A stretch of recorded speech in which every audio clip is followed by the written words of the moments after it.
13th, 2017 regular board meeting of the Pullman School District. And we will begin, as we always do, with the flag salute, led tonight by Patrick Dinges, student here at Pullman High School.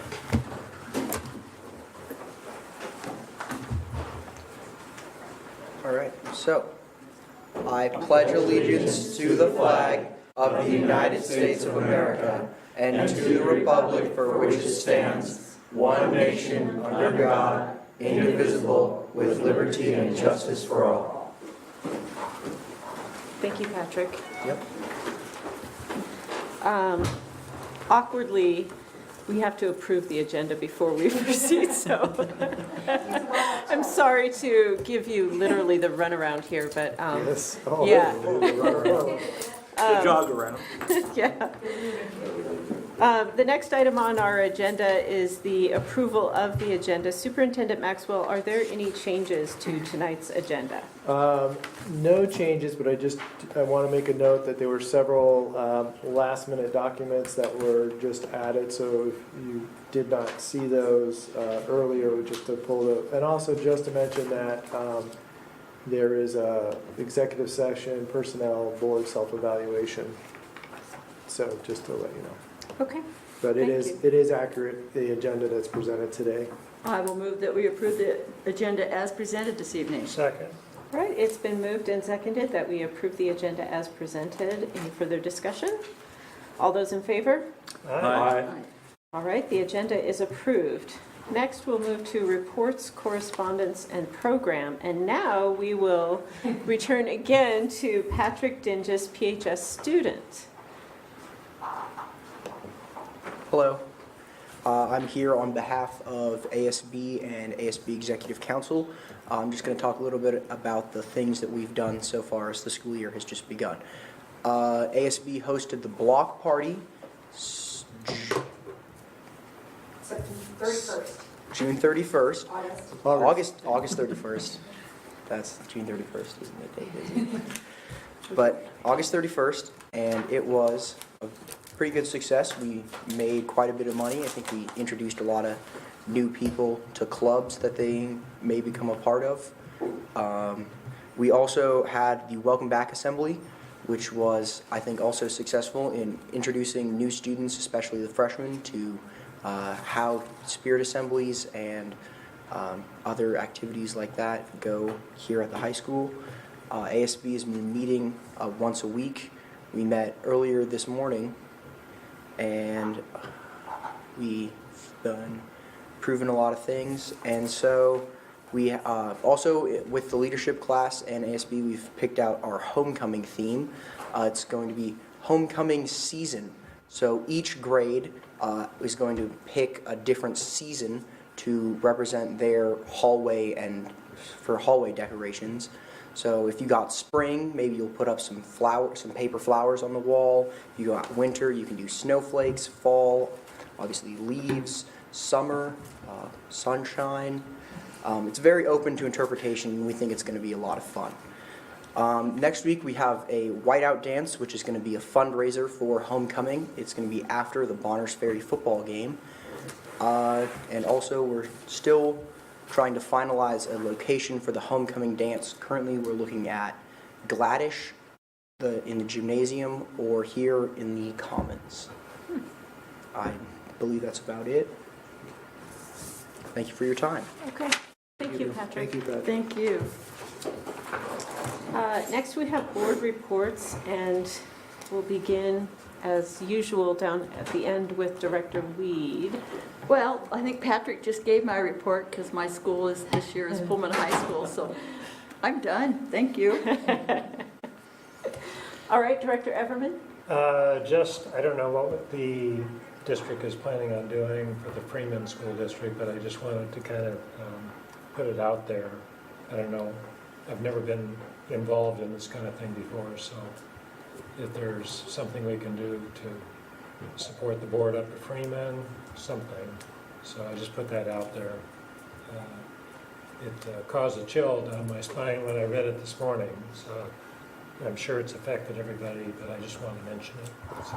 And I will just add that we have reached out to the ESD 101, who is kind of being the umbrella for Freeman right now, and offered our services in any way possible. If they need extra counseling staff or whatever it may be, we're available to help, and so we've offered our assistance, and Good. I'm sure we'll be sending some flowers as well, so Okay, thank you. on behalf of the district and our community. That's all I had. Thank you. Director Johansson? Well, I'd just like to say it's good to hear voices running around outside after the weeks of smoke, and to thank Chris for working with all the potentials for scheduling and rescheduling and so on. It didn't go seamlessly. It's the first time I've ever had, as an assigner of football officials, this many things being decided at the last minute, like half an hour before the officials are to leave the house to go to officiate something and so on. And in one instance, I had an official on the way who lives in Cheney, and he was on his way to meet officials here to do a game in the Soton, and we stopped him at about Colfax. So minor things in comparison to what went on at Freeman, what they've been dealing with in terms of just plain getting school open in Texas and in Houston and so on.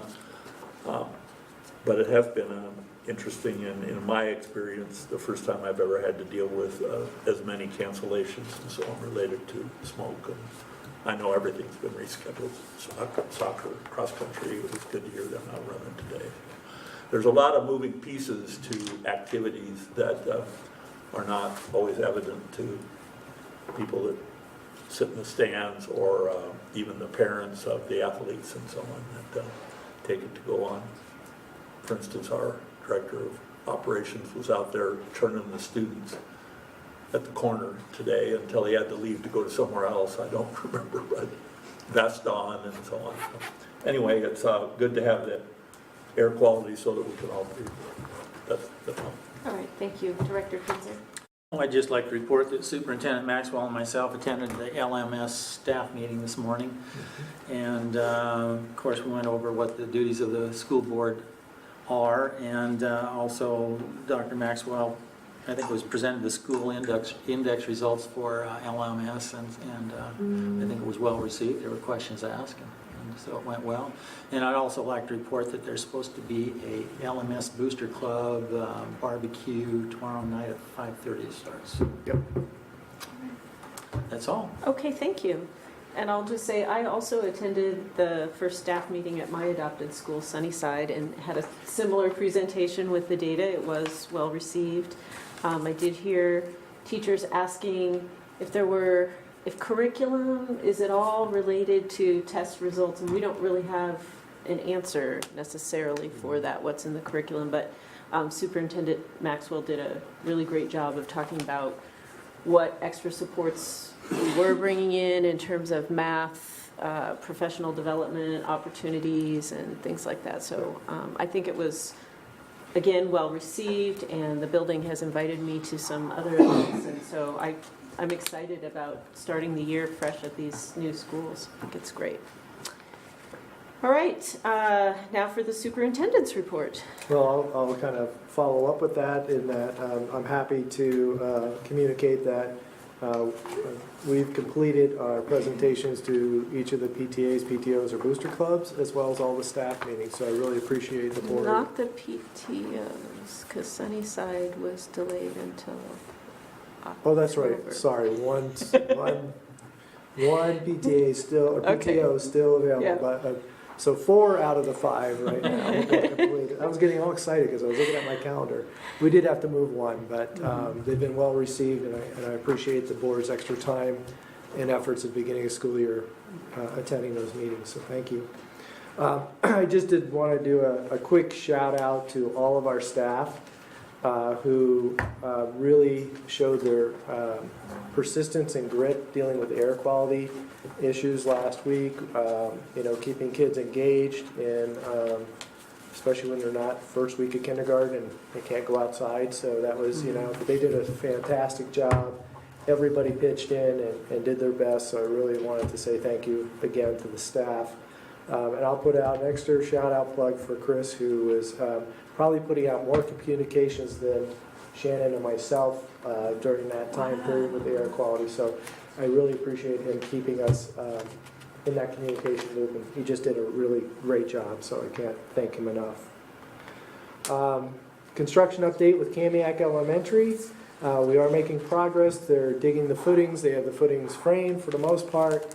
We're waiting on our building permit so we can pour concrete, and we're really hoping that's going to happen next week. So I was hoping this week.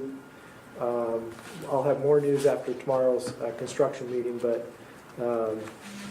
we're getting closer. So very excited. And that's the end of my report. All right, thank you.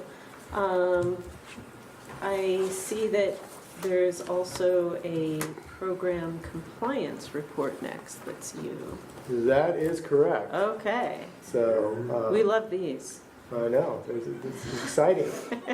Well, we like to be in compliance. This is exciting. Viewed as generally positive. So, again, I'll kind of run through here, but if you have any questions, we've looked at appropriate measures to safeguard all students and school district permanent records against loss or damages. And of course, we follow our procedures and schedules. Provisions were made for the supervision of instructional practices and procedures. And again, we received teacher principal evaluation program training. We have that training, and it will be scheduled for our new staff. TPEP criteria is used, and so we follow our policy 1320 and 5240. Our basic instructional materials are available for required courses of study, and our curriculum advisory committee oversees that process. And so I know that they are working hard already this year. Program guidance is in place. Counseling and testing services are maintained for students. And we also have our schedule that you saw quite a few board meetings back. Learning resource program is maintained at all of our elementary and secondary levels in ELA, math, or both, depending on the individual building. All physical facilities at each building are adequate and appropriate for the educational programs that are offered. And there's adequate provisions for the health and safety of all students here. And our health service staff levels are adequate to meet the provisions of that. Current policy statement pertaining to administration and operation of school district is available online or in each building's administrative office. And Pullman School District provides equal educational opportunities for all students, and that is reflected in our non-discrimination statement.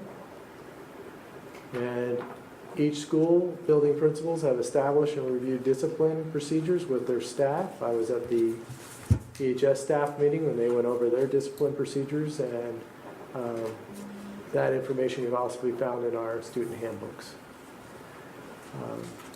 High school graduation requirements and rules have been adopted, and we'll be soon bringing back, I think, some changes to 2410 because that's continually evolving after every legislative session. So stay tuned for more. Again, the Pullman School District's Title I plan, including funding, has received approval from the Office of the Superintendent of Public Instruction. There's been some significant changes to the provisions that allow us to do some additional things that are different than in years past. So, and we are in compliance. So that is my compliance report in a nutshell. All right, thank you very much. Does anyone have any questions about the compliance report? All right, one of those routine things. Yep, we do it every year, so. Okay. Next, we have a report from Assistant Superintendent Roberta Kramer on our curriculum adoption cycle and development.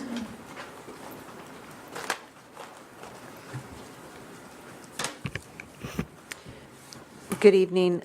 You have before you a revised working of our curriculum development adoption cycle. Also, it lists the materials that have been adopted for courses. So we've tried to put the two of them together. I want to call particular attention to English language arts. I anticipate that we will look at reviewing our materials in 2019, math in 1819, and as you know, we embarked on the science study 2016, and we'll have that wrapped up by next spring. At this point, if you remember, I came with a very detailed materials review, and how we were going to go about that. We started with deep review of the standards, have completed that, and now are at the point where we went into to examine some different materials, have requested many choices of materials, and we'll start piloting those by October 15th. So we're moving that right along, looking at also both text-based materials, kit-based, well, I guess it's not just both, it's three different text-based, kit-based, and also some that are web-based, trying to provide our kids with the most up-to-date. So that's a pretty big deal of where we're at now, so it feels pretty good. I feel like staff have been very well communicated with, and we've moved that right along. You'll note that in social studies, there's a pilot status listed, and so I've got to do a little bit more checking. I think that it may have been pilot status beyond what the appropriate length of time is, and so I need to follow up with that. But also, last year, as you know, we adopted world language materials. I've only heard great positive things about that this school year. The year before, social studies materials at the middle school level were adopted, and then we also adopted Bridge to College English. So that's pretty exciting, and we have made some pretty major changes just recently. So something we're always looking at, but like I said, we really do need to plan to look at K-5 mathematics, and then most likely ELA K-5 after that. So questions related to this? I'm just wanting to know whether I'm reading this right. You mentioned that we updated, I think, social studies at the but I don't see this when I see core social studies, core materials, everything, we must have done a massive one then, I think I remember that, 2006 and 7, everything seems to date from then, and I didn't see where we'd done anything with social studies in core materials. So middle school, if you go to the first page below world languages, there's social studies, and that lists the 6th, 7th, and 8th grade materials that were adopted. Oh, okay. I was trying to put the most recent ones there so that we could call attention to the fact that we've done some pretty recent ones. I Yeah, see. Okay. trying to make this, we're trying to take two formats and put them together, and I'm not sure that we've been successful at that yet, but we'll continue to work on that. I suppose in the social studies area, world history hasn't changed much since 2005 as far as if we go back. Right, for core materials, right. Core materials haven't changed significantly. It's perhaps there's some supplemental materials that have changed, and those decisions are made at the building level. Okay, thank you. Mm-hmm. Do you happen to know, and you may not, where in the social studies curriculum students are learning about their actual local place that they live in? Okay. That, so there are some key places. Washington State history, of course, is taught Right. at elementary and middle. And then, but local community, if you look, that's the pilot status question that I have. Right. That I have, and that's second grade, and that's generally pretty typical that that's a second grade social studies component. My guess is that there's also some at kindergarten and first grade, but second grade really is knowing your community. Right. And it seems like at this point, different teachers interpret that in different ways, ranging from there have been some who will do like a little tour of downtown, here are the buildings downtown, here are the main streets in our town. The others who kind of, I don't know. That's why I need to revisit that and the whole idea that it says pilot, because I can't answer real clearly for you what that looks like. There's also, I know it much better at first grade and at kindergarten than I am able to Okay. speak to it at second I grade, can but we say- do need to sort that through. Before I joined the school board, which was in 2010, I was on the curriculum committee, and I asked about this sort of thing then, and they did hand me the materials for the pilot study, and it seems like it's maybe languished. So Yes. thank you for noticing that it's been in pilot status for too long. I'd really love to see that revitalized. I think it's a lot of the community improvement efforts in Pullman, whether it's through the Chamber of Commerce and understanding the downtown merchants or whoever, it's really focused on understanding what the local community is, how, and if we, Yeah. I think we have a role to play in that. And I think we have a lot of resources in our community to Yeah. support that curriculum. So Yeah. I am going to work on that. Another thing, though, that we're doing is we developed scope and sequence at kindergarten and at first grade in our content areas. So we'll move that to second grade this year as well. So that may be a natural time when we'll be able to address those. And it's 2 years away, but all of the students will be needing to learn a little bit more about our Native American population and so on in relationship to our new Kamiak school and so on. That was heavily emphasized when we were going through the naming process and so on. And also even the mascot process, so that we end up with local flora and fauna and also local regional history. And so that'll be a good time to beef that up as far as our not more so, but in addition to our own downtown and Whitman County and so on, more of a regional aspect to it. Any other questions for Roberta? All right. It looks like next we're hearing from you about the I'm summer. not going anywhere. Okay, the summer school report. Okay, what you have before you are a list of 5 different summer school programs that we offered. We had about 100 students in our district participate. Our Title I in LAP program was geared specifically to 3rd and 4th graders who have not met standard, and we invited them. We called it Summer Learning Academy, just trying to make it a little bit more attractive, and had 2 teachers and a paraeducator support that program, and highly engaging. And now what we'll look at is fall map data on those specific students that attended to see what their what carryover we've had. Is there a change from spring to fall as a result of summer school? So that'll be one thing that we'll be looking at. Again, we held lap math support experience, a jump start for our 6th grader kiddos going from 5th to 6th, which has been very popular, and Kay enthusiastically repeats the process. And I think it's also a great way for her to get to know her kids and for them to say, hey, I actually know somebody that teaches on my schedule for middle school. So that's also been a real helpful thing. And that's for students who have not met standard at 5th grade in mathematics.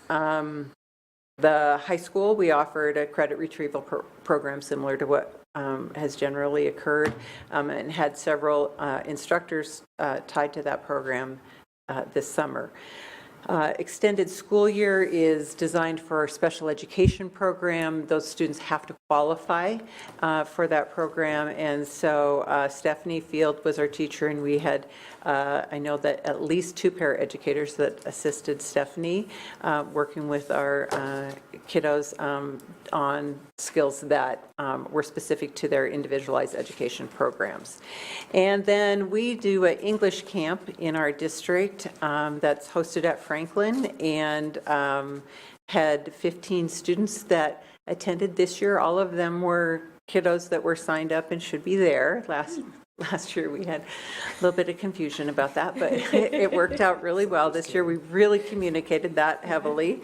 And just a great opportunity for kids who do qualify in our English language development program to have some English academic vocabulary reinforced during the summer, so. For the benefit of the public, can you explain what Title I is? Sure. Title I is a federal program that supports us for students who have not met academic standard in reading, mathematics, and you can also go into other areas. In our district, we do it based on our data that says that reading and math are the most needy. Any questions about the summer school report? All right, moving on to assessment results.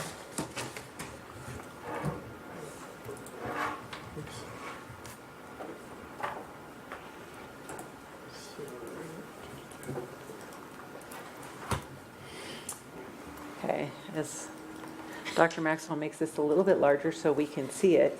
Here's the good news. Okay, let's start with the really great news, is that on the data that we've provided here, these are all of our students who are assessed on Smarter Balanced Assessment.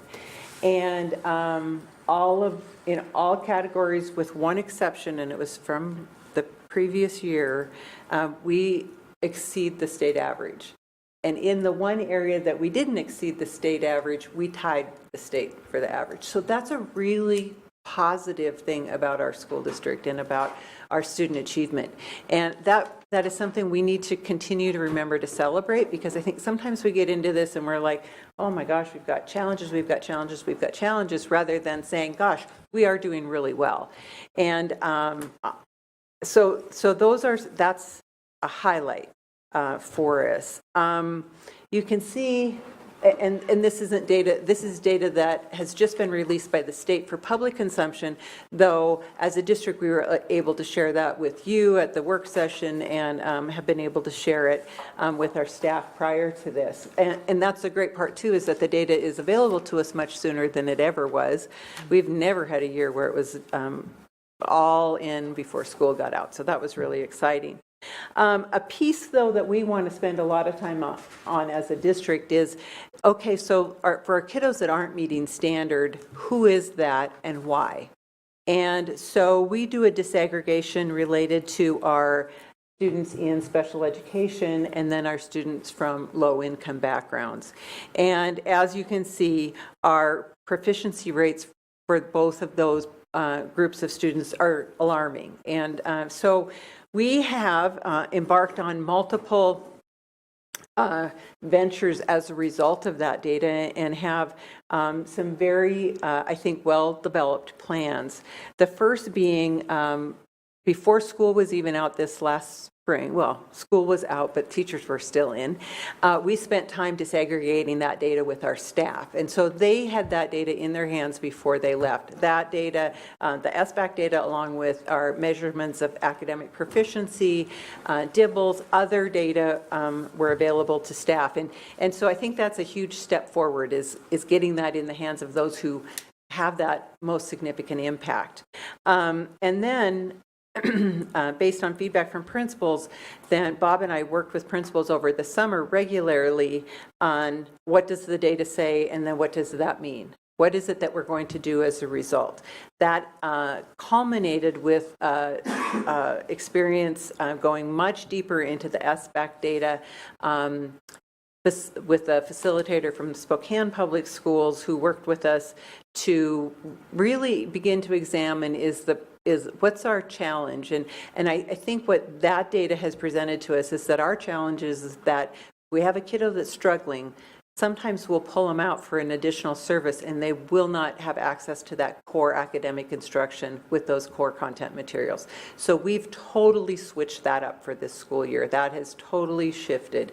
All students have access to the core, and then we have intervention. In fact, what we call that now, programs that might have been academic intervention programs or whatever we might have called it, Title LAP, those kinds of things in our buildings, that's now called Core Plus, to emphasize that all kids have access to the core, and then the plus is that intervention support. And that's been huge, and we're standardizing materials in those programs.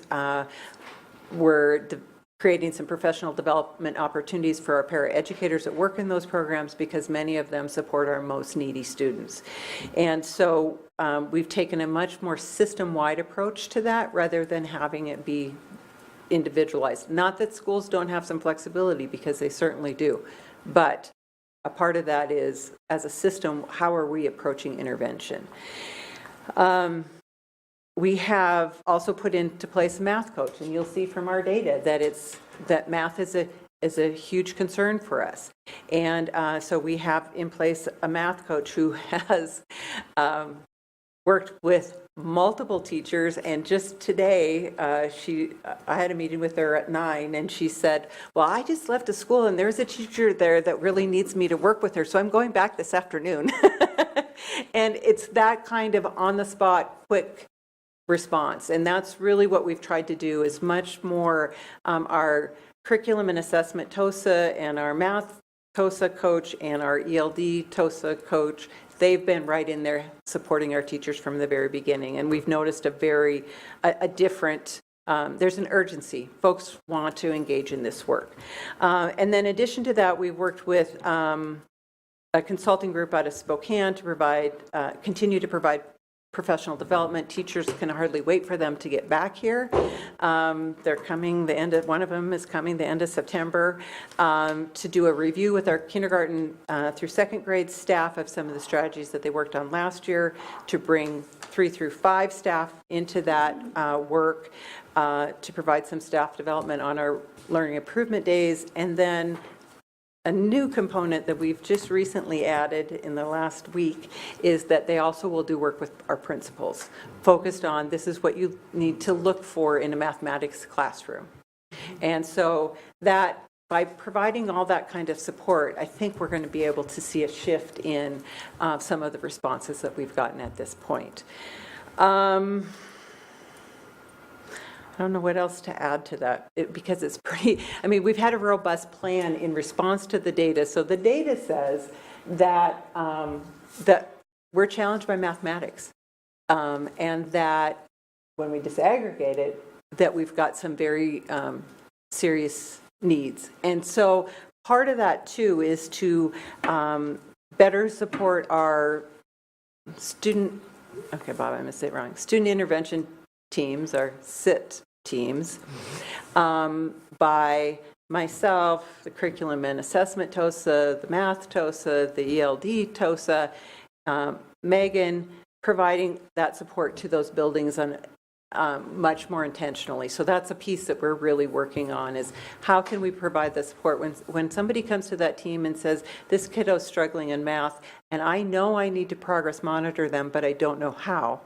That's then where we tie that TOSA right to that and to that kiddo. So really trying to go to that fine grain of what is it that individual students need. And that's how we believe that we'll be able to shift these proficiency rates that we've disaggregated for this last school year. Yes? When you have a kiddo in the Core Plus, what are they missing? They're not missing the core. Right, they're not missing core mathematics or reading. They could be missing social studies, they could be missing science. We hope that it's not core content, but one of the things that we know about young readers and mathematicians is that they've got to get it. They've got this real precious amount of time to get it. Now, sometimes getting it comes through being engaged in science, and so we've got to be real cautious about that and very thoughtful. What we're really looking at doing more and more, and what I'm noticing on the schedules, because I get all the interventionist schedules, is that kiddos are being pulled out as much as we're pushing in the service into the classroom, so that it's a whole group approach to mathematics. So what you see there is, say if we went into Annalisa Kiblin's classroom at Sunnyside Kindergarten, and we go in and Annalisa's entire class is there, along with some paraeducator support, some certificated teacher support from Core Plus, perhaps some special education support. Then we're looking at the entire class. We're not just looking at a group of 5 kids. And then we're able to differentiate better and provide a better intensive instruction, also getting to those higher end learners as well. Very intentionally. So that is allowing us to do that. We've got some pockets of that going on. And so we just have to continue to demonstrate, I think, through data that those kind of approaches work. And so those are some of the things that we've begun to embark on. I just worry about the other thing. Oh, I agree. They go to their I don't know how you specialist do it time. all. I have no It's idea. Yeah, it's a juggling act. I have no idea when, they sit down and they look at the data for all first grade, and then they figure out, who needs it, who's going to get it, when they're going to get it. It really is miraculous. More power to them to do that. Mhm. And my job is to support them so that they can do that, help support their principals to continue to look at the data. Okay, thank you. Just to reiterate, to make sure I understood what you just said, there'd be less of an emphasis on pulling students out. We'd to like that, receive yeah. Special services, but more special services coming in Right. to the classroom. Yeah, Okay. and we try to do that. It's not a perfect world, so we're not able to do that everywhere. But we are looking at that model more and more. Yeah, and part of our challenge is we only have so many people. Right. And when the state redid our funding formula, a lot of school districts really benefited from the LAP allocation. As a district, we didn't gain anything from that LAP reallocation formula. And so I'm listening to colleagues talking about how they're using that reallocation of LAP, and that's not even an opportunity for us. So we have to do with what we have, which is pretty bare bones, but it's being really smart with what it is we have and the time we have. And I think as a district, we're also, as we approach these PTAs and PTOs, we're kind of asking the community of the school, are you interested in supporting these efforts? Is there something that PTAs, PTOs, boosters are interested in doing academic-wise, make and takes or reading nights or whatever that just adds to it? Well, and I was just at a meeting this afternoon where the Core Plus teachers were talking about an opportunity. I think we have to team with someone from WSU who has some funds that can support a monthly reading night, or, so that's a very robust opportunity. And one of the conversations we've been having is, let's do that on a district-wide scale. Let's think about that rather than just doing it on individual schools, because what's really good for some is good for many, many more. And so that's what we're hoping to do. We'll see how that looks. All right, thank you. Achievement index. Got this one. So this too is data that you as a board of directors have seen before. You're familiar with how the Student Achievement Index comes into play. This is what it explains it. The one thing that we need to know is that it came as a result of No Child Left Behind, but it is not going away.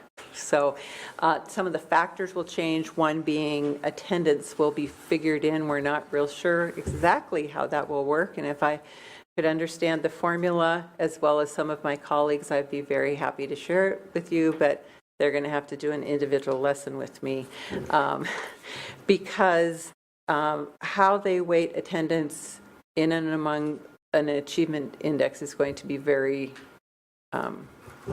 it'll be worth understanding well. So I really plan to know that and be able to teach it to people soon.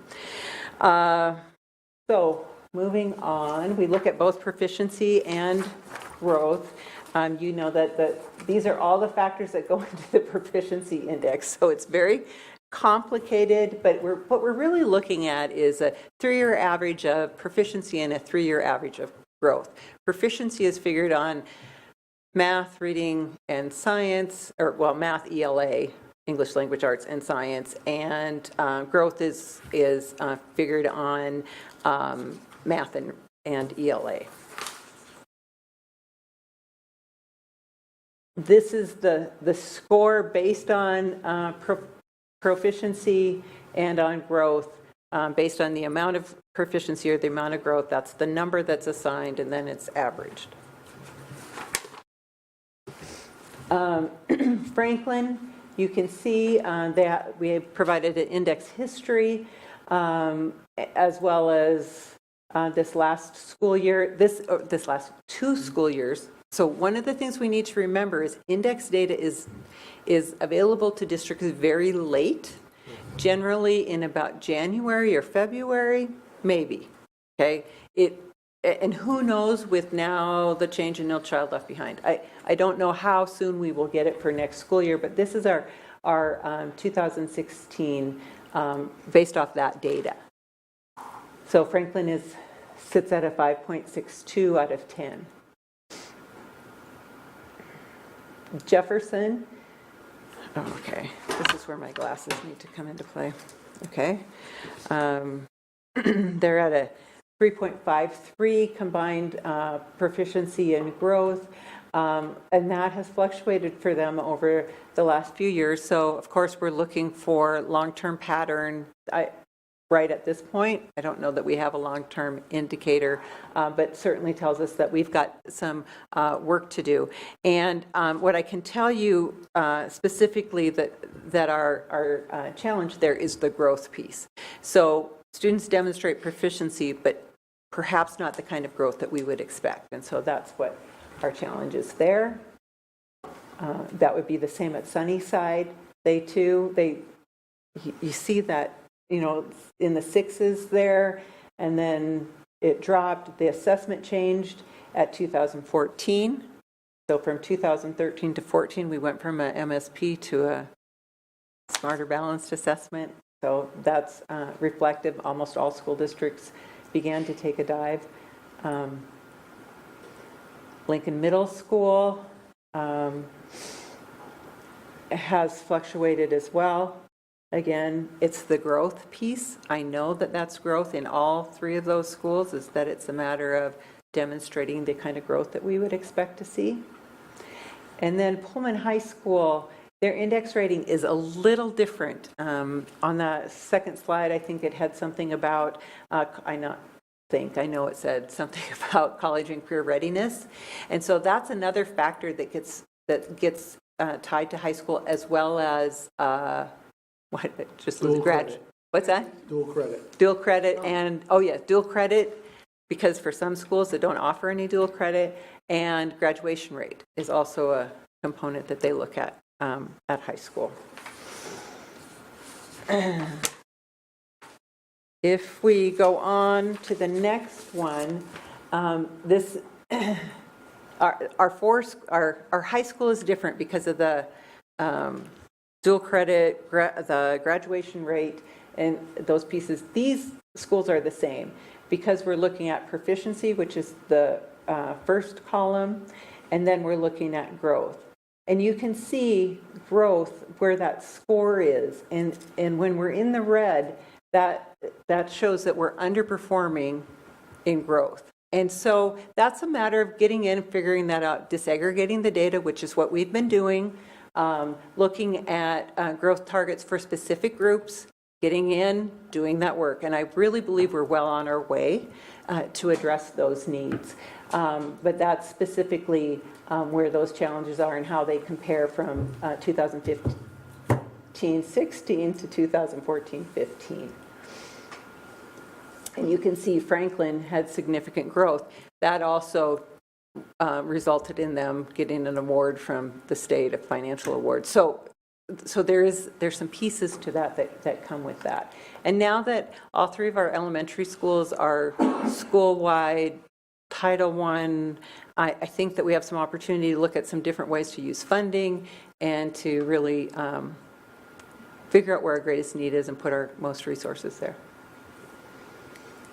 And then PHS, you can also see there's some areas of red there. That's looking at their targeted subgroups. Free and reduced price lunch is theirs. And you can see the standards are a little bit different for them. Their proficiency also includes science, where at elementary and middle, it doesn't include science. So, and science is now who knows where that will be in the achievement index, now that we don't have to require science for a couple of years. I can't even guess that anymore. So that's a brief synopsis of our achievement index. And like I said, I think we're already into the action related to that data. And I think critical to it is regularly sharing with our staff, providing support to our principals about how to present the content of the index to their staff, and then what that means and how we move forward. So it's all about moving forward. The data can be one thing, but how do we move forward? That's really the big question.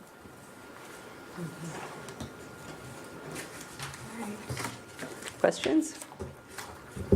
Was that it? You Or- haven't started our official meeting yet. Who's going into the report? I am here. Oh, this is it. Thank you, Roberta. Thanks. All right. Next, we move to the visitors section of the agenda. This part of the agenda is for anyone wishing to speak before the board, either as an individual or a member of a group. Visitors addressing the board will go to the microphone and state their name and address prior to presenting their information. The board will listen and may offer clarification, but will not discuss the topic at this time. The board may consider moving the topic presented to a future meeting date as a discussion item. Please keep your comments civil and respectful and limit your remarks to 3 minutes. Do we have any visitors this evening? On the sign-in sheet. All right, seeing no rush to the podium, we will move on to the consent agenda. To expedite business at a board meeting, the board approves the use of a consent agenda, which includes items considered to be routine in nature. Any item which appears on the consent agenda may be removed from the consent agenda by a member of the board and voted on separately. The remaining items will be voted on by a single motion. Tonight's consent agenda consists of minutes, warrants, personnel report, professional and personal services reports, the 2017-2018 Highly Capable Program Plan, overnight field trip request, records destruction, ASB fundraisers, a new ASB club, and transfer requests. Is there a motion? Oh, I will move to approve the consent agenda this evening, but I want to have a little, I just want to thank, I know one of the items we're voting on is the student activity stipend schedule, and those are for those teachers and persons who step up and lead a group or an activity, and I just want to thank every single one of them, because for the amount of money they're getting, they're not doing it for the money. They're doing it for the love of the activity or their students, and it's a lot of extra work, and I just want to say it's awesome that we have a lot of people doing that, so thank you to all of you. Absolutely. Now I'll move that the consent agenda be approved. I second that. All right, it's been moved and seconded that we approve the consent agenda as presented tonight. Any further discussion? All those in favor? Aye. Any Aye. opposed? All right, the consent agenda is approved. Next, we move on to our action items tonight. The first action item is Policy 1400, Meeting Conduct, Order of Business, and Quorum, and this is presented by Superintendent Sturm. Maxwell. I would do I'm Maxwell. sorry. You know what happened is I was scrolling through this and I Flashback, saw yeah. Paul's name, and it's just like, oh yeah, Paul. Wait a minute. He's back. Wrong. Did you all notice he was in the consent agenda tonight? Sorry, Bob. That's okay. It was just wishful thinking, Bob. Yeah, there you go. So, thank you very much. So, again, this is something that I covered at our last board meeting, and Policy 1400 and Policy 1430 go together, and with 1400, some minor clarifications. Again, we spelled out the Paul R. Sturm Community Board. See, there he is again. There he is again. So he's back. And really, we just included in this a statement that would allow some flexibility for the board when having the audience address the board. And so it just clarified that, some Oh, minor that's right. Yeah. tweaks to specifying some things. So those are the changes, and this is at the bottom here at 7.0. Is we had at the beginning of the meeting, now it allows you the flexibility to put that wherever you would like that. So other than that, those are the only changes to policy 1400. Right. Very minor. We have discussed this before. Does anyone have Well, any? I will move that we approve the changes to policy 1400, meeting conduct, order, business, and quorum. I second that. All right, it's been moved and seconded that we approve the changes to policy 1400, meeting conduct, order of business, and quorum. Any further discussion? Hearing none, all those in favor? Aye. Any opposed? No one is opposed. Those changes are approved. Next, policy 1430, audience participation. Oops. Just a second here. Not responding. Alrighty then. Okay.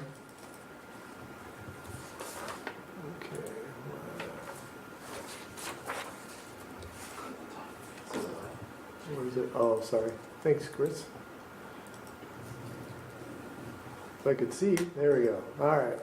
Sorry about that little delay.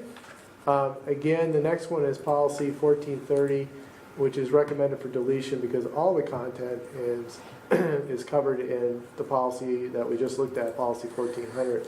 So I didn't see a reason why we would have audience participation as a completely separate policy when everything is covered in 1430. So this is a cleanup housekeeping item. I move approval of policy 1430, the deletion of audience participation, since it's in policy 1400. I will second. All right, it's been moved and seconded that we delete policy 1430. Any further discussion? All those in favor? Aye. Any Aye. opposed? No one is opposed. All right, that policy is deleted.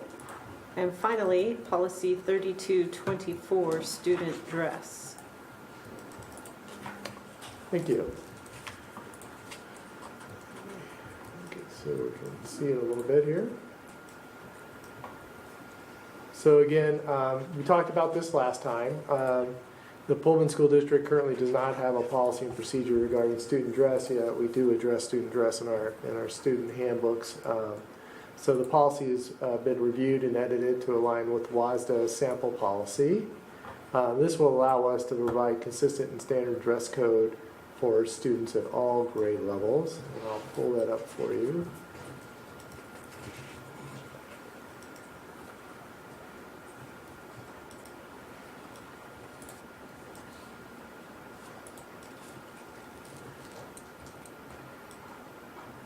And again, we had discussion about this last time, and I'm happy to answer any questions that I may be able to clarify.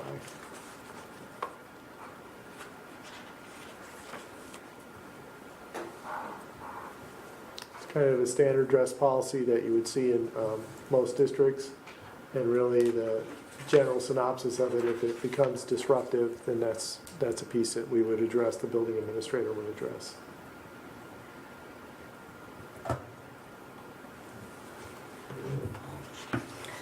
Any questions? Is it thoroughly delineated, I mean, in the student handbooks, exactly what is kind of acceptable and what isn't? In this year's current one, they do have some specifics. For example, I was at Lincoln Middle School. They were going around and talking about specific requirements regarding dress and what is a health and safety issue and what is acceptable and not as disruptive. Okay. Well, you know me, it's, so much of it is interpretation of the viewer or the listener, so if you're specific in the student handbook so that kids all know exactly what is meant, then it'll work. And I know Mr. Grove goes from class to class delivering a presentation. Okay. What about the high school?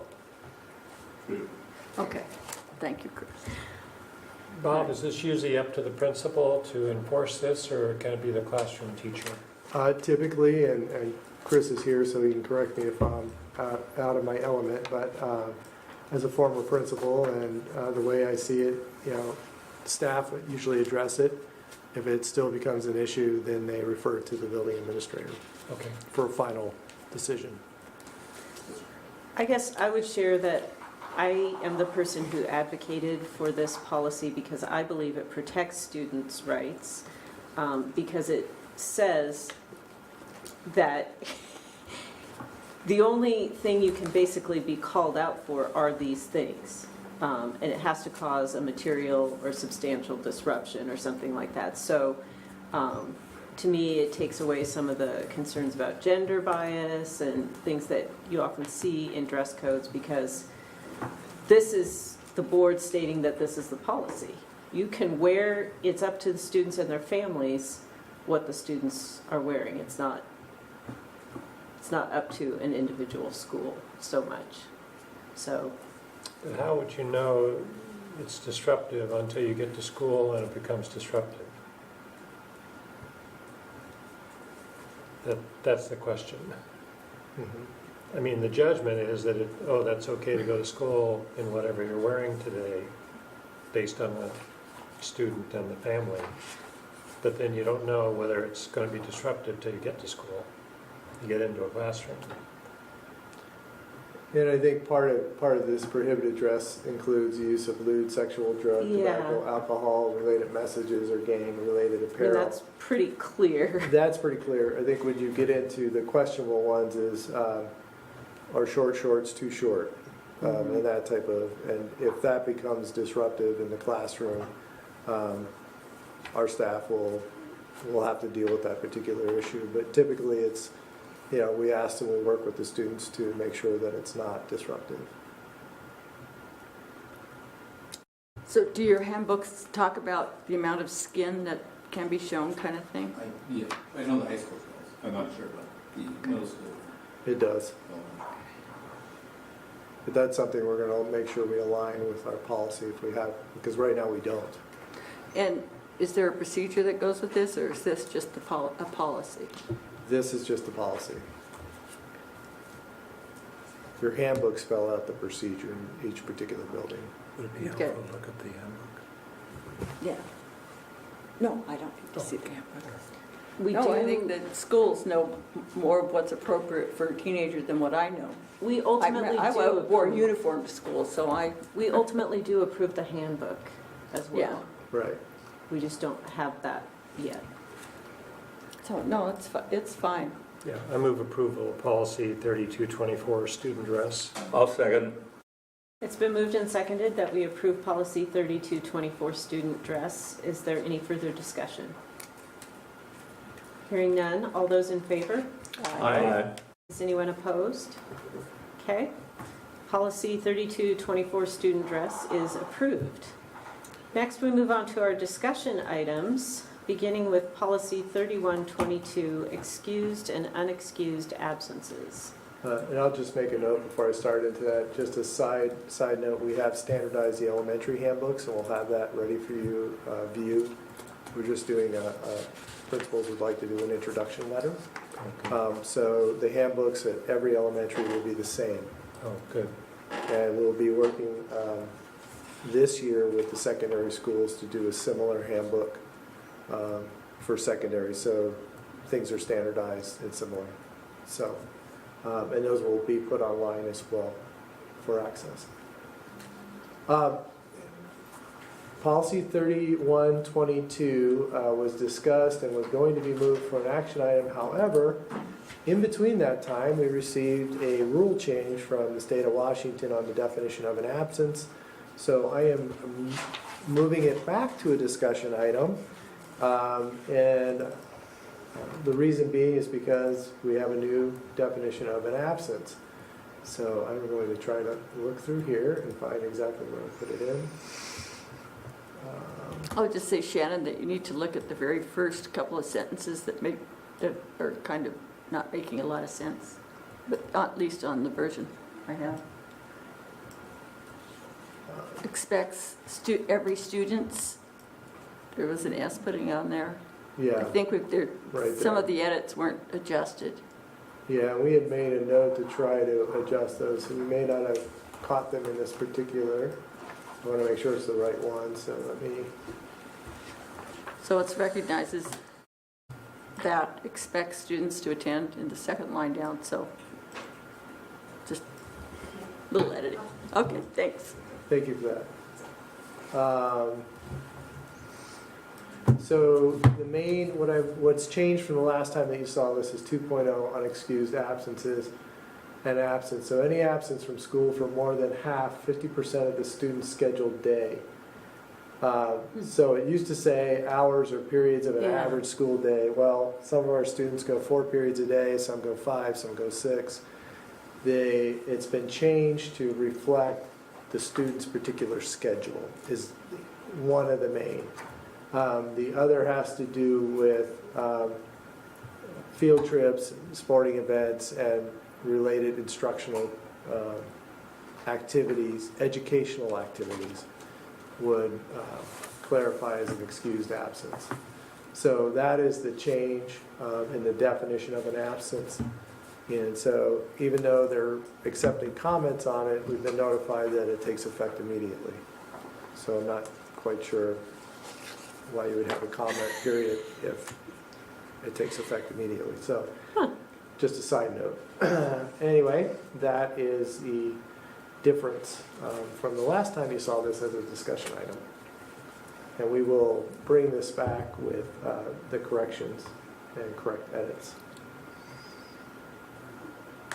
Okay. So,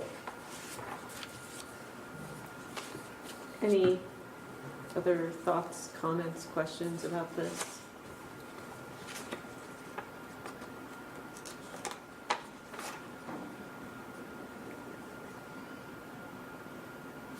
No?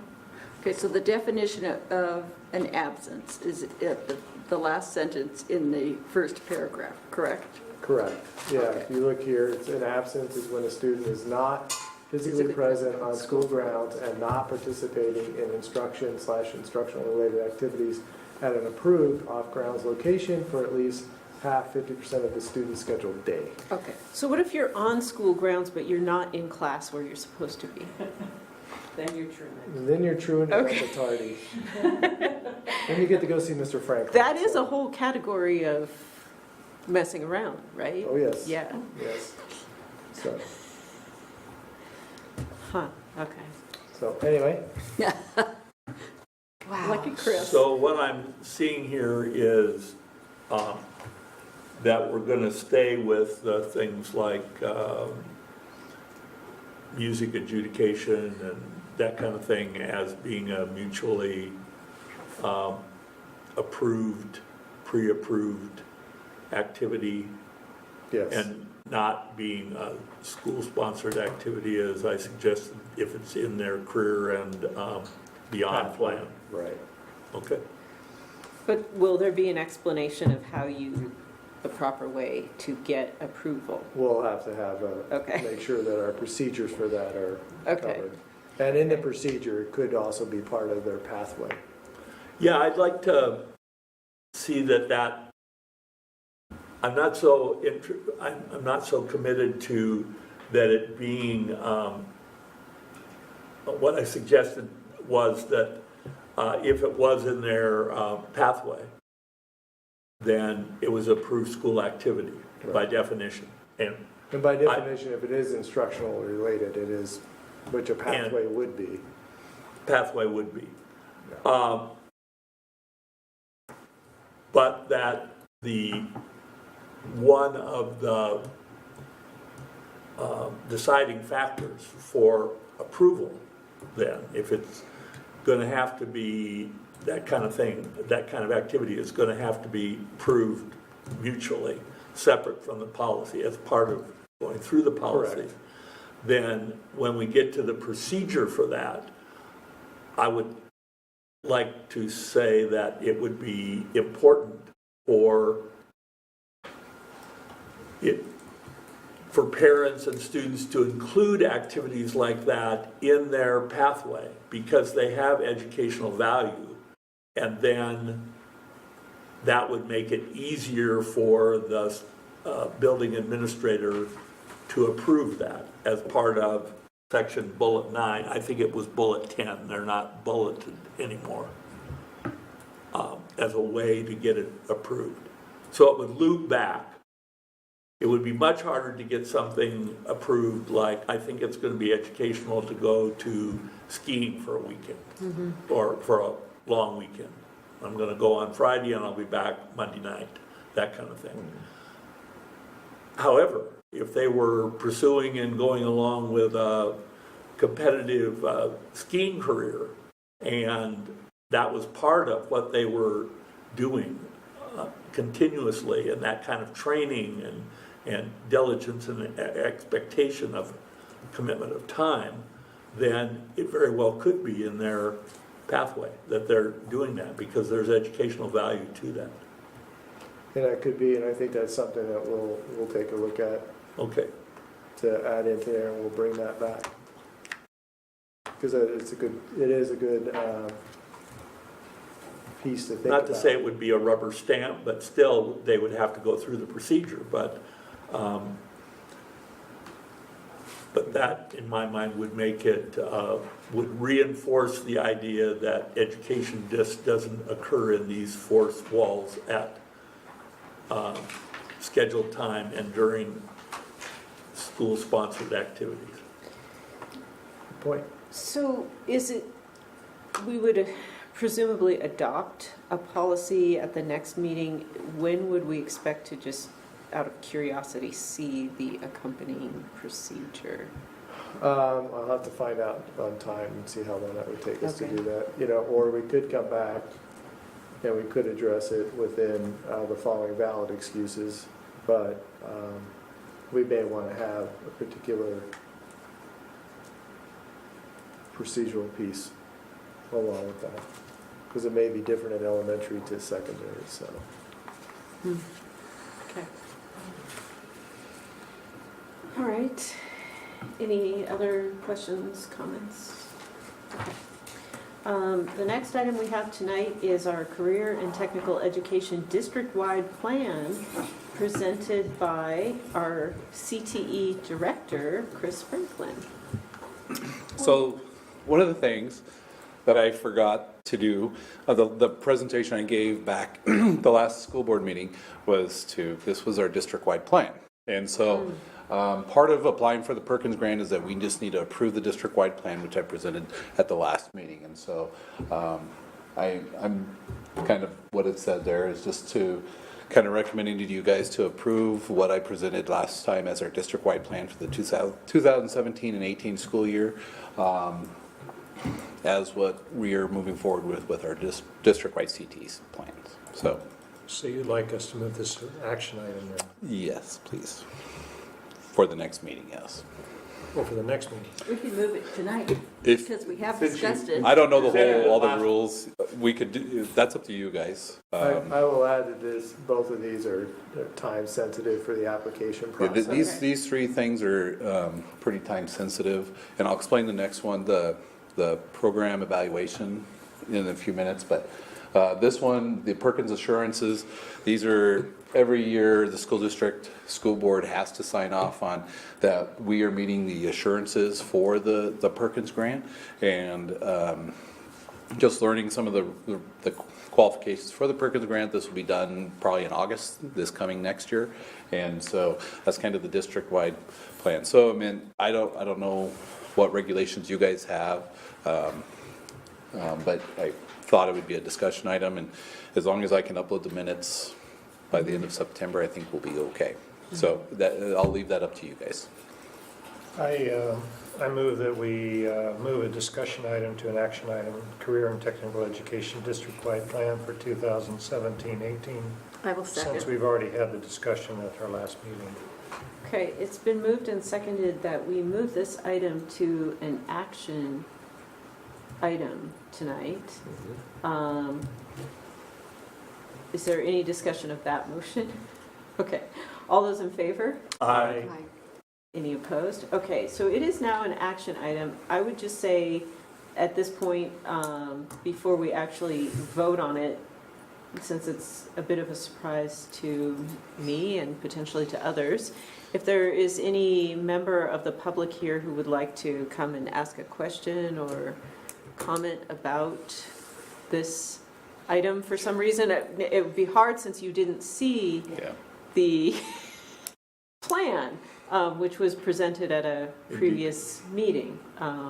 And I don't have any questions that come to mind. I have a question. Yes, It says on this Perkins Assurances. Yes. Upon written request, will the district consult in a timely and meaningful manner with representatives of nonprofit private schools in the geographic areas served Yes. by the eligible recipient? Yep. What does that mean?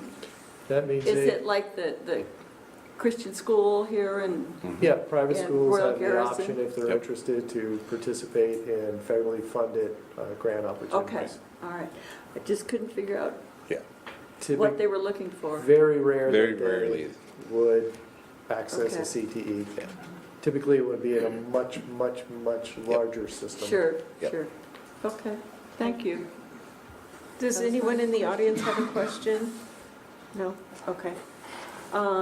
Well, I would move that the board approve the Career and Technical Education District Plan presented on August 23rd, 2017 to the Pullman School District School Board. I'll second it. it's been moved and amply seconded that we approve the Career and Technical Education District Plan as presented at a previous meeting. Any further discussion? Hearing none, all those in favor? Aye. Any opposed? No one is opposed. Okay, so, Mr. Franklin, your CTE plan is approved. Thank you. And so next, Let's go to another one. we have the Career and Technical Education Program Evaluation. So every year, the CTE program needs to be evaluated by program advisory committees and the general advisory committee and the teachers and staff and administration. So looking through what I could find, this was supposed to be presented in June and it wasn't. So that's why I'm back I'm taking all the information that I received from Ms. Gould and trying to compile everything to present to you guys to approve the program evaluation that was done last year. And so the program evaluation kind of covers a couple things. Each year we will have to do this. We're going to move this to June. This program evaluation will be done by June 1st, and we'll present it sometime in June. And so we're moving forward with that. So it's done through the Program Advisory Committee, CTE staff, and the district CTE director. The goal of the evaluation process is to assist CTE programs, to see what might need to be improved upon, whether it's facilities, whether it's instructional materials, different things like that. So that's kind of the goal with that one. Go ahead and scroll down there. So the areas of evaluations that I could find through the documents and data that I had was educator licensing. That means all the CTE certificates are current, so we can get the funding. Curriculum instruction evaluation, leadership advisory committees, facilities, instructional materials. So what I kind of did is I went through everything that I could get through and kind of give you a summary of what I found. So if you go ahead and scroll down to the next one. So the next one, for educator license, all of our CTE staff last year were certified to teach what they needed to be certified in. And so they all had their correct V code for their correct programs. Instructions were on track for renewal. And this also includes conditional and probationary teachers that they have to have a professional growth plan to reenact that one. And all program advisory boards have approved all the instructors, which is a state requirement that your program advisory board approve the instructors. So that's that one. The next one is a curriculum instruction evaluation. So like I mentioned at the last meeting, I went through every framework, making sure all of our programs were approved. There's one we're still working on. We're not currently teaching it, so that's a good thing. All courses that are offered use state-approved frameworks. which those need to be done every 5 years, and business ed will be one we'll be working on this year. Not all of the programs have state skills certificates, meaning like for the culinary arts, they have food handlers permits or different things like that. So not all the programs have that, and multimedia doesn't. And so we'll see what they have to offer there. All programs are preparing students for related employment opportunities or continuing college education for that. Only Woods and Metals, Foods and Nutrition have visual reminders of appropriate workplace behaviors. So that's just kind of teaching them how to work in, whether it's for food and nutrition in the restaurant area, Woods and Metals is working out in the shop area and stuff. So that's kind of for the curriculum and instruction piece. And feel free to stop me if you guys do have questions. I did have a question. It was a few back. Oh, sure. Do we have any CTE teachers who currently have a conditional or probationary? We do have a few. Okay. And we are working on getting those kind of permanent, get the conditional or probation off. What's involved in that? Well, we have to approve it. We have to have their general advisory committee say that there is a need for that person to teach it. They have to have 2 years work experience in that industry standard. And then in order to get off that, they have to go take some CTE classes, and Eastern Washington is starting a program. I think the end of last year they started it, so they can go and take online classes to get those. So the one thing with CTE, and it's a great question, is CTE a lot of times you take someone in that's an accountant, you bring them in to teach accounting, and they don't have the teaching background. Right. So a lot of these CTE teaching programs will teach them how to be a teacher. And not, they're already an accountant for so many, it teaches them how. So that's kind of one of the things we'll look at is to, like our Windows repair class. I mean, Garen teaches, or Miss Garen Shannon teaches that, and so he has to do that. And so we will do that. He has to have a professional growth plan to do that. So as the CTE director, Yes. is that you oversee those people and kind of check in, like, Correct. in terms of their... Yes, Okay. and when I do their evaluations, we talk about their professional growth plan Okay. and make sure that they're on track to renew it or kind of get that, the permanent CTE certificate. Okay. So, it's a great question though. Okay. Thank you. And that's one of the little differences between CTE and general education. So, because we can take people out of the workforce to be able to teach. So on our state school report cards, since they're CTE teachers, do their conditional or provisional status, does that affect? That does not affect it. Okay. No. That does not impact anything. Okay. That it doesn't impact anything. It's just as we. But it would for a regular classroom teacher? It could. Right. Correct. Okay. Yeah. And in order for us to get CTE funding, which is that's that enhanced funding, they have to be approved CTE teachers, and that's how we can kind of get them into that door, is to do conditional temporary, so that we get the person with the right V code, so we can get the enhanced funding And what for is that class. V code? The V code is, so That was my English other teachers, question. no, it's a great question. So every CTE program has a SIP code, which identifies what programs they're under. The V code is the endorsement that the teacher would have to teach that class. So you have a SIP code, which is a program thing, and then the V code, you have to have a certain V code to teach that class. So English endorsement, they can teach any of the English, or secondary endorsement. So the V code is what they need to be able to teach what they're. Okay. Great question. Okay. Yeah. Sorry. Yeah. On the program advisory committee, is that one overarching committee, or is There's it a several for each the program? general advisory committee, the GAC, is the overarching one, and then the program advisory fall under the general advisory. So who's on the overarching program There's, advisory committee? we're kind of changing that up this year. We're going to have the chairperson of every program advisory be on the general advisory, so that the information we give out will be spread to the programs. So how many do you approximate that would I be? think we'll have probably 6, Oh. and we'll meet 3-4 times a year. and go over what we're doing and, whether it's So what are funding. the 6 areas again? We just to have health repeat? and human services, so sports medicine. We have family consumer science, business education, agricultural science, woods and metal, Okay.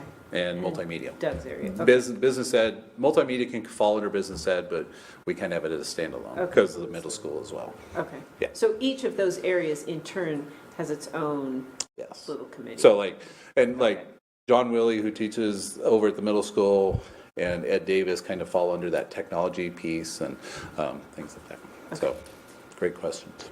Chris, is there any effort, this is kind of getting off the track, but it's in terms of community updates, is there any plan to put this? Yes, yeah, This would be a great one for. this would be a great, Because a lot of I would people- like to put out a CTE update for the whole district. Because a lot of people in the community would like to hear what Absolutely. CTE, because they're thinking it's being dismantled Yeah, or downsized. yes.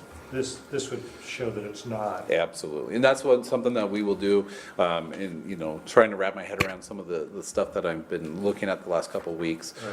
Just, that is something that is on my radar to do this year, Okay. and that's my goal to do, so, yeah, If you need help, let me know. perfect, Yeah. thank you.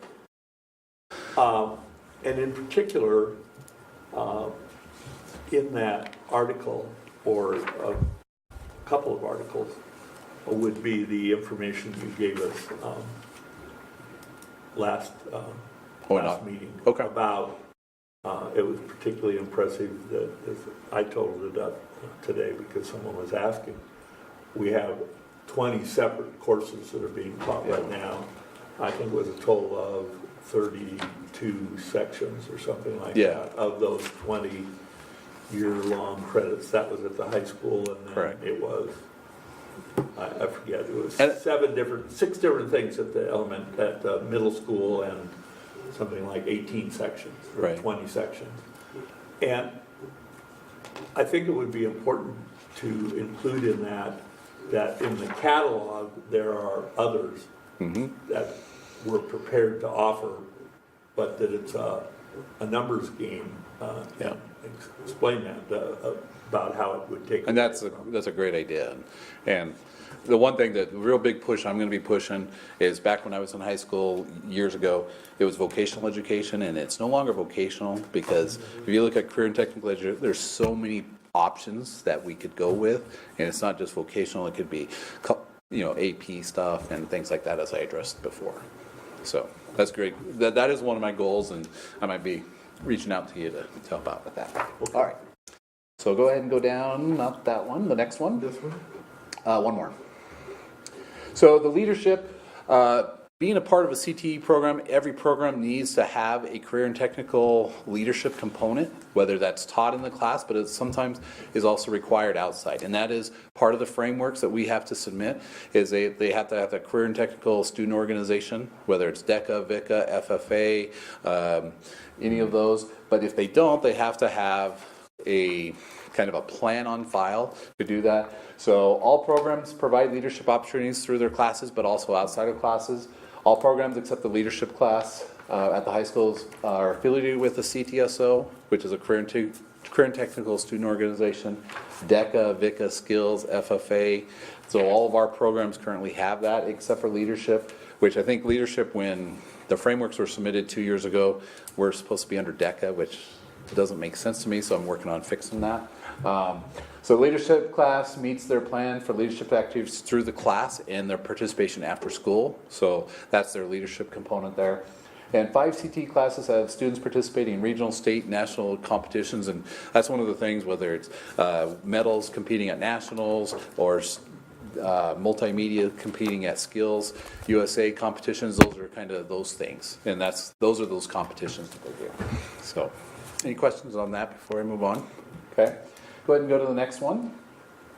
Advisory committee, all programs utilize their program advisory committees, and what they're designed to do is to represent the industry. So we bring industry people in to say, this is what we want to be taught. So all of our programs are doing that. All program advisory committee meeting minutes are on file and are filed in our Career and Counseling Center. So that's a great thing, because that would be an audit finding if that was ever found. So we do have all of those. Quick as well. question on Yeah. that. In terms of the program advisory committees, what about people from the trades who are advocating, saying, we need more electricians, we need more plumbers, things like that, but we Yes. don't have a specific area? Yes, that's a great question. Okay. And a lot of times we could include those in, we have woods and metal, which is a huge need for us. But also, there's also construction trades that could be doing it, engineering, we could kind of go off on little tangents to be able to accommodate that and to help out with that. And that's something that we could look into. And not that I've ever looked for electrician or plumbing programs, but I'm sure through CTE, with the amount of offerings that they have, we could find something to accommodate that. Well, I know you put together like a great career day type thing, but what about kind of a steadier explanation to students of, let's say you wanted to be an electrician. Sure. Here's how we could line you up with an apprenticeship here in town. You could even start and get credit while you're in high school, Right. potentially doing this. That could kind of go down the worksite learning, but worksite learning has a little bit more criteria and standards that we'd have to follow. And some of them, they have to be associated with a class. And so that's something we could look into, absolutely. Yeah, it's, And guest speakers. Yeah, One thing guest that, speakers, stuff one like thing that, that yeah.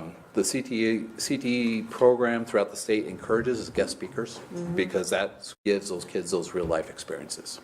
So that's something we could consider as well. Yeah. All right, go ahead to the next one. Facilities, look at our facilities are great. All of our program facilities are consistent with the program standards and objectives. Storage space is functional and sufficient for all of our groups. Everybody wants more storage. Every teacher wants more storage. We have plenty of storage here. Classroom labs are safe, clean, properly maintained for all CT programs. I walked around and did make sure that was consistent. Hazardous areas are identified with signage for all CT programs. So if there is hazardous areas, let's take woods and metal. They are labeled. We made sure of that when we did the construction process, especially for the wood shop. That was one thing. Fire extinguishers have regular current inspection tags and meet. So these are some of the things that I have to go and evaluate, and the same as the teachers. So, all right, next one. So instructional materials. All of our programs have instructional materials for state approved standards. So we're good with that. Adequate instructional materials are available for students in all courses. Not all programs have instructional materials that are 5 years. So one of the standards is they want their instructional materials to be 5 years or newer. Not all of our programs are there yet, but we'll get there. We're slowly maintaining. Instructional materials could be from the welding shop from the welders to multimedia to the cameras. It could be the instructional materials that the teachers are using. So some of them, some of the stuff in the welding shop can last for years, and they have. And as long as they are compliant, we're good with that. There is material available to schools, to all students, to become aware of a broad range of careers, continuing education, and training opportunities. And that's how we utilize our career center over in the counseling center. So job fairs, college visits, things like that. So that's kind of the nice thing about having the career center there, is that they cover that piece for all students, not just CTE students, but all students in our school can go and go there. Okay. Any questions? All right. Next one. So my conclusions from the program evaluation being bring all programs and instructional materials up to the industry standards. That's kind of one of the things I want to try to see how we can do that and get that done. Make sure all program advisory committees are meeting a minimum of 3 years. That is a CTE, OSBI CTE requirement, is they have to meet 3 times a year, so we got to make sure that's happening. With the new bill. That statement doesn't say that. What's that? It should be a minimum of 3 times each yep, year. 3 times each year, you're right. That is my fault, sorry. So yes, they have to meet 3 times a year. That's an OSBI standard. With the new building, maintain all facilities to verify they're up to industry standard. We have a great facility here. Lincoln's facility is a little older, but it still meets all the standards. Continue to provide career and continued education to training opportunities for all students. So they have in the career center open. Continue to do that and move forward with that. And work with business education programs. This year, we have to get that reapproved starting in January. So that's kind of one of our conclusions from the program evaluation. So that's kind of that's the presentation of last year's program evaluation. And moving forward, like I mentioned, we will do this in June, so we can get it done and go from there. Any questions? I really appreciate the effort that you've put in over the summer and so on. I know quite a bit of this was catch-up. Yeah. And board's aware of that. Very well laid out. So, and we'll get up to standards, so. It's interesting how the push is back to CTE, like, I mean, it used to be voc ed and now it went away. The governor even has a statewide initiative and committee working Right. on career technical. I mean, and to be honest with you, coming from another school, our CTE program here is phenomenal.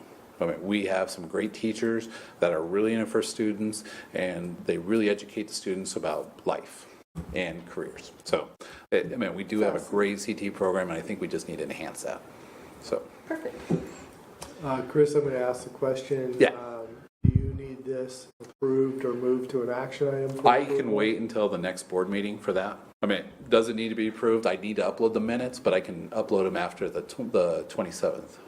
I think that's next board. There's no problem, I don't think, approving it. I did sign the thing in The variance? Perkins. Oh, the Perkins thing? Perkins, Yeah. yes. Yeah, so what I have to do for the Perkins grant is I have to upload the minutes from the meetings that these were approved at. Let's Just do it. go ahead and, I move, go ahead, Jim.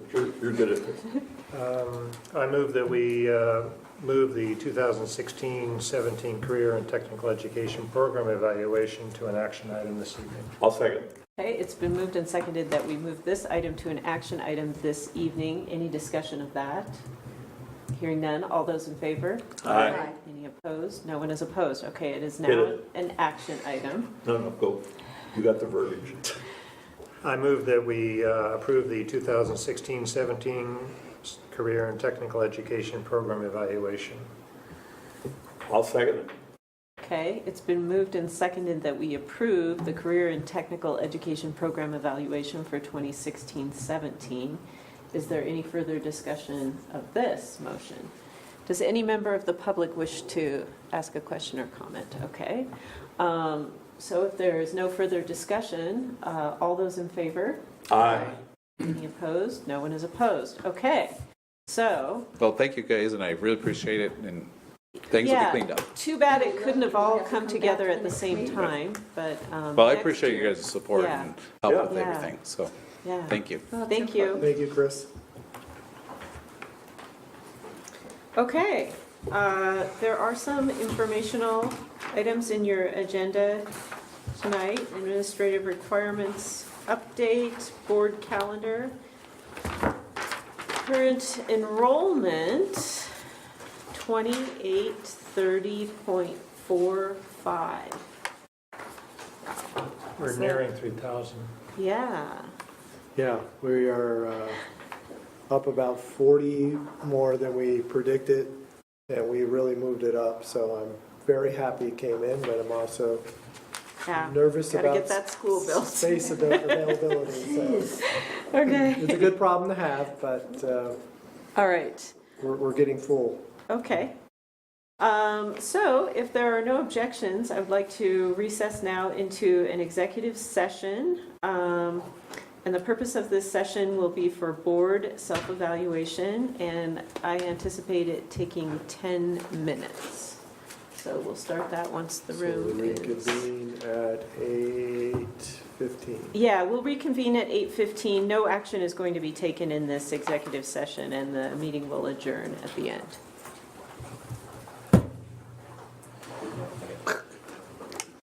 I'm not adjourned yet, right? Oh, that's it. Just for this part, take a break. Yeah. Oh, yeah.